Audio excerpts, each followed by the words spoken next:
AP CM Chandrababu నాయుడుపై మాజీ మంత్రి అంబటి రాంబాబు చేసిన వ్యాఖ్యలపై బీజేపీ రాజమండ్రి ఎంపీ దగ్గుబాటి పురంధేశ్వరి ఆగ్రహాన్ని వ్యక్తం చేశారు. సభ్య సమాజం తలదించుకునే విధంగా అంబటి రాంబాబు వ్యాఖ్యలు ఉన్నాయని ఆమె ధ్వజమెత్తారు. చంద్రబాబు నాయుడు తల్లిని అవమానించే విధంగా అంబటి రాంబాబు మాట్లాడారని ఆగ్రహించారు. మహిళా లోకం కూడా ఆయన వ్యాఖ్యలను సహించదని తెలిపారు. ఢిల్లీ వేదికగా మీడియాతో పురంధేశ్వరి మాట్లాడారు. వికసిత్ భారత్ లక్ష్యాన్ని చేరుకునేలా కేంద్ర ప్రభుత్వం ప్రవేశపెట్టిన బడ్జెట్ ఉందన్నారు పురంధేశ్వరి. కర్తవ్య స్ఫూర్తిని కొనసాగించేలా బడ్జెట్ ఉందన్నారు. వరుసగా 9 సార్లు బడ్జెట్ని ప్రవేశపెట్టిన నిర్మలా సీతారామన్కు ఆమె ప్రత్యేకంగా అభినందనలు తెలిపారు. దేశ ఆర్థికాభివృద్ధి కోసం 350 సంస్కరణలను కేంద్ర ప్రభుత్వం తీసుకువచ్చిందన్నారు.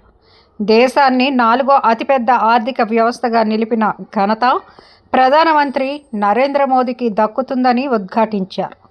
పేదరికం నుంచి 25 కోట్ల మందిని బయటకు తీసుకువచ్చారని పేర్కొన్నారు. పోలవరం ప్రాజెక్టుకు 3,000 కోట్లకు పైగా కేంద్ర ప్రభుత్వం నిధులిచ్చిందని పురంధేశ్వరి వ్యాఖ్యానించారు. గ్రామీణ ప్రాంతాల్లో రోడ్ల కోసం 500 కోట్లకు పైగా నిధులు ఇచ్చిందన్నారు. అమరావతిలో మౌలిక వసతుల కోసం నిధులను కేటాయించిందని తెలిపారు.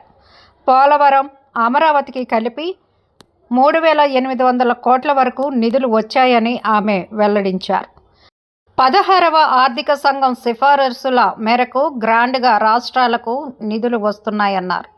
రాష్ట్ర బడ్జెట్లోనూ జిల్లాల ప్రస్తావన ఉండదు, కానీ కేంద్ర బడ్జెట్లో రాష్ట్రాల వారీగా కాకుండా మంత్రిత్వ శాఖలకు కేటాయింపులు ఉంటాయన్నారు.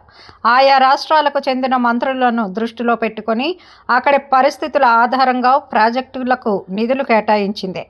యువతకు నైపుణ్యాభివృద్ధి కల్పించేలా బడ్జెట్ ఉందన్నారు. ప్రపంచ అవసరాలకు సరిపడేలా మన దేశంలో యువత ఉన్నారన్నారు. మహిళల సాధికారత కోసం ప్రతి జిల్లాలో మహిళలకు హాస్టల్స్ ఏర్పాటు చేస్తుందన్నారు.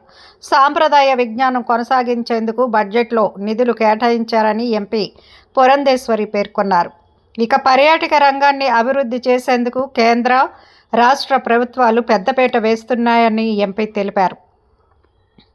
చేనేత వృత్తులకు ప్రోత్సాహం కల్పించేలా ఓడిఓపి ద్వారా చేతి వృత్తుల వారికి లాభం చేకూరుతుందన్నారు. రాజమండ్రి, కాకినాడతో సహా నగరాల అభివృద్ధికి బడ్జెట్లో నిధులను కేటాయించారు.